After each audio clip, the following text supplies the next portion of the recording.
It's a pleasure to be here this morning. I'm a little bit nervous. But first of all, before all protocols observed, I really do want to thank Fate Foundation, Fate Institute, for inviting me here today. And please, can you give a round of applause to Fate, because they're an incredible organization, really. And I can't thank Adenike, and also forgive me my pronunciations. Even though I'm Nigerian, I'm a diaspora, and my pronunciations are dreadful, so please forgive me on that. But as I said, all protocols observed. I will tell you a little bit about Andy and what Andy's all about. But I also wanted to start off with something positive. We've heard a lot about taxation, and by God, we know it's critical. Every economy in the world relies on tax to be able to run and support the population. You know, governments do not make money, so they have to generate money from their communities. And taxation, unfortunately for us, is one of the ways that they do that. But for all the entrepreneurs that are out here, of course, you want to see where your taxation is being spent. So for me, is urging government showcase what tax is being spent on.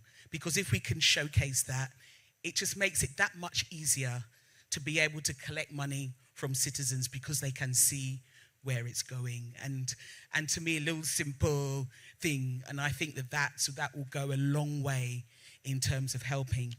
So coming back a little bit to Andy, which also might help. It stands for, as I said, the Aspen Network of Development Entrepreneurs.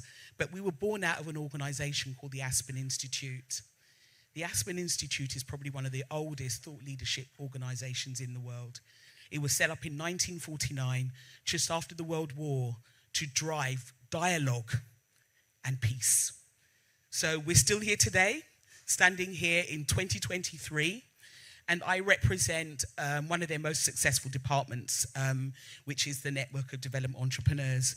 And what we are a network. We are a network of organizations. We don't work directly with entrepreneurs. We work with institutions like the Fate Institute and many other organizations that are entrepreneurship support organizations. They provide skills development, training, and a whole range of other activities, particularly on policy, which are instrumental. So as I was saying, Andy was set up in 2009 as a result of all the entrepreneurship work that was going on in the Global South. So we have 8 chapters across the Global South, starting from Mexico, Brazil. We have 3 in Africa, of which I'm the West Africa head. We also have Thailand, India, as well as part of the network. So it's a great global network to share knowledge and information. And that's one of the things I want to talk about in terms of enabling environment. Andy is the leading voice of small growing businesses, SGBs, that they call them in the United States, which really is probably the SMEs end of the spectrum, because we don't work with startups, we tend to work with organizations that represent the missing middle. The area where we need to attract a lot of investment to support the growth of those organizations. So one of our key pathways is around cultivating entrepreneurial ecosystems and supporting the development of enabling environments. What does enabling environments mean?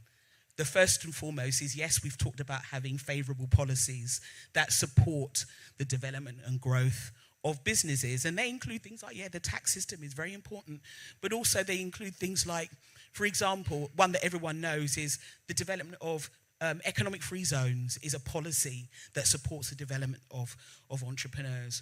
Or in the United States, we have what we call the AGOA Act, which supports entrepreneurs in countries like Nigeria that want to export to countries in the United States. These are the kind of policies that drive growth and development in our countries. These are the kind of policies you want to see more of that's going to drive the growth of your businesses. Other things that are included in that enabling environment, which we all know, access to finance. I say that quietly because I know that that's the biggest noise in the room that most entrepreneurs will talk about, is how do we get access to money?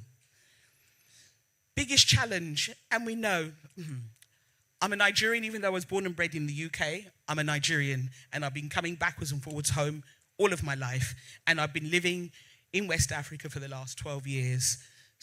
And I'm an entrepreneur as well, so I feel the challenges that you're all going through. But one of the things that I would advocate for, and we are doing a lot of work with, is private banking institutions and the cost of borrowing. In most of the global north, businesses will go to their banks to borrow money to grow their businesses. For us in Africa, the interest rate is unbelievable in terms of growing your business. But to be positive, Nigeria is the most successful economy in Africa. Can you imagine what Nigeria would be if we didn't have all the challenges that we have? That's the one thing that drives me every day, that excites me every day about working in this place, is the resilience of entrepreneurs. Because even with the system now, with inflation, I don't even know what the inflation rates are, but they are bad. Unbelievable. When I talk to my colleagues and they're telling me of the challenges they have, how? But the economies are still driving forward.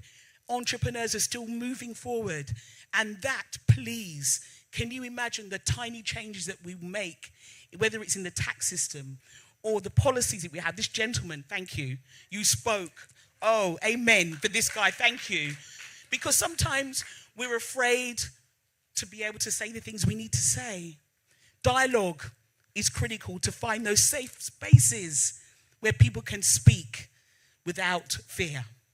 And one of the things that we do as a leading voice of the SGB space, we want to take your voice not just to the levels in Nigeria, but global. There is the rest of the world out there that needs to see Nigeria, that needs to hear Nigeria.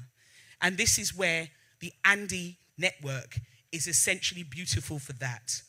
In 2024, I'm committing, and Adenike knows this, I'm committing to working with our members. Fate Institute is a member of Andy, and there are several others.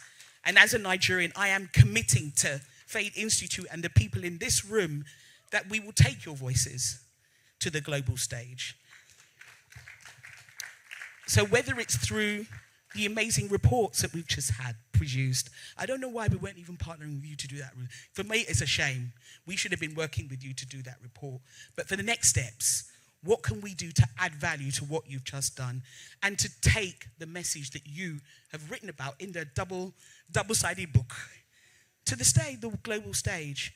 There are also lessons that Nigeria can teach others in the global south. For all the things that we say are challenges, we also need to look at the things that we're doing well. Also need to take the things that we can take the learning to other parts of the world.